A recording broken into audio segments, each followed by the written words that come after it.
Nama saya Evi Nur Khotimah. Saya akan menjelaskan tentang paradigma pendidikan Islam.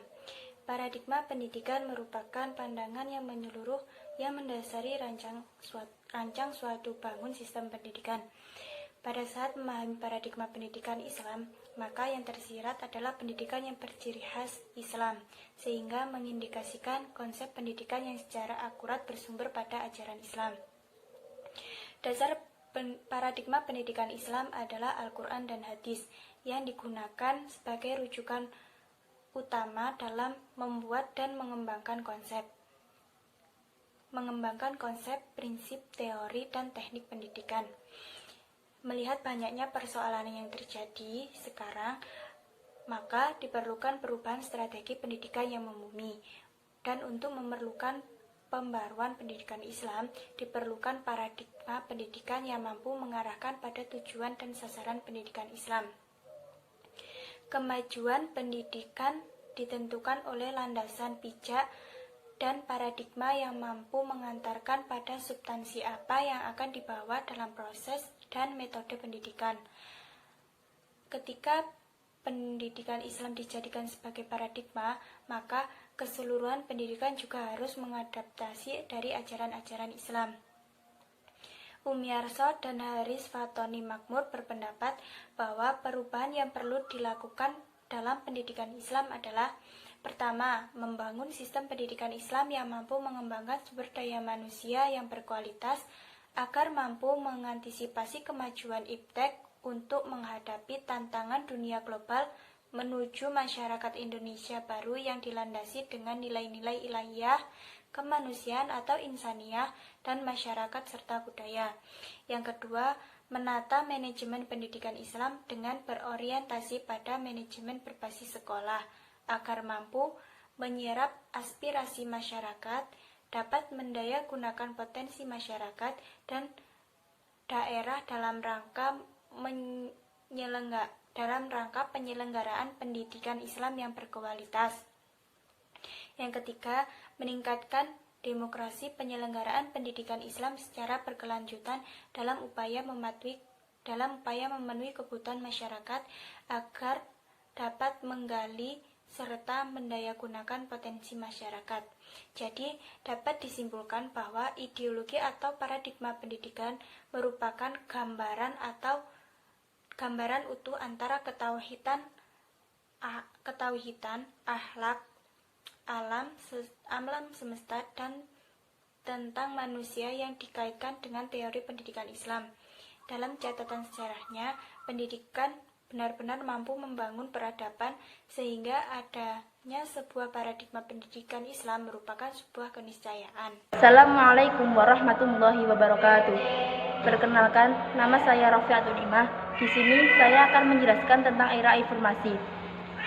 Pada era informasi muncullah yang namanya era digital, yaitu di mana para pelajar pada umumnya sudah mengenal yang namanya teknologi, sehingga mereka sangat mudah untuk menggunakannya.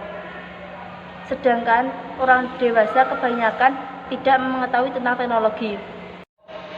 Sebelumnya, pada era digital, pelajar tidak semudah sekarang untuk mendapatkan buku-buku yang berkualitas di dunia. Untuk mendapatkannya, mereka harus mengeluarkan biaya yang sangat banyak dan membutuhkan waktu yang cukup lama. Di saat sistem digital ini ditemukan, sumber pendidikan tersedia dengan mudah, cepat, dan murah dalam bentuk jurnal maupun buku elektronik. Selain itu, dunia digital bagi pemuda terasa sangat mengasyikan. Selama beberapa jam, mereka tidak merasa bosan bermain gadget walaupun hanya membuka fitur-fitur yang tidak terlalu penting. Assalamualaikum warahmatullahi wabarakatuh. Perkenalkan, nama saya Siti Aminatul Zahra. Di sini saya akan melanjutkan presentasi dari teman saya, Mbak Rofiatul Nikmah. Di sini saya akan mempresentasikan tentang paradigma pendidikan Islam di era informasi. Pendidikan Islam pada saat ini tengah menghadapi tantangan modernisasi yang sangat kuat, yang dimana kata informasi, globalisasi, dan teknologi merupakan kata-kata yang sangat populer dalam era sekarang ini.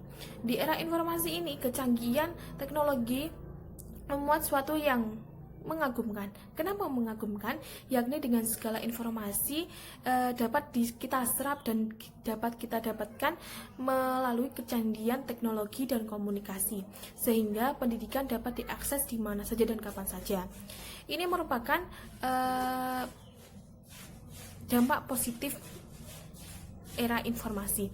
Namun era informasi ini juga mempunyai dampak negatif. Apa sih dampak negatifnya? Dampak negatifnya ini adalah apabila kita tidak melakukan sesuatu yang bijak di era informasi ini, maka kita dapat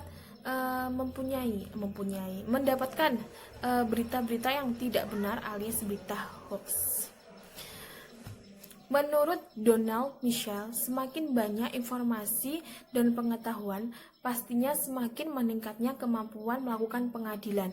Namun, yang terjadi justru sebaliknya. Semakin banyak informasi, semakin banyak pula yang tidak terkendali. Itu menurut dampak negatif menurut Donald Michel.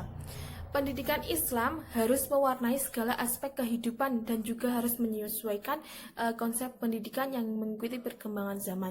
Jadi, pendidikan Islam ini harus menyesuaikan dengan perkembangan zaman yang ada pada saat ini. Pendidikan Islam saat ini membutuhkan konsep dan strategis integral yang bisa mendidik seluruh aspek kemanusiaan manusia dalam menghadapi tantangan arus budaya sosial yang semakin gencar lantaran perkembangan teknologi informasi yang sangat cepat. Ajaran Islam yang syarat dengan nilai-nilai luhur bisa menjadikan landasan moral yang sangat strategis dalam mengembangkan pendidikan Islam di tengah arus global yang kurang memperhatikan nilai-nilai kemanusiaan. Ajaran Islam ini sudah mengandung sifat-sifat yang baik, nilai-nilai yang baik, yang dimana ajaran-ajaran yang baik ini merupakan landasan bagi kita untuk di kehidupan yang ada pada saat ini. Di tengah arus global yang kuat di era informasi seperti ini. Contohnya saja, Islam mengajarkan mencari kebenaran dulu sebelum kita mempercayainya. Jadi kita harus mencari apakah ini berita benar atau berita tidak yang sedang kita amati. Maka kita tidak akan terjerumus lagi ke dalam berita hoax. Terima kasih. Apabila ada kurang lebihnya, kami mohon maaf. Wassalamualaikum warahmatullahi wabarakatuh.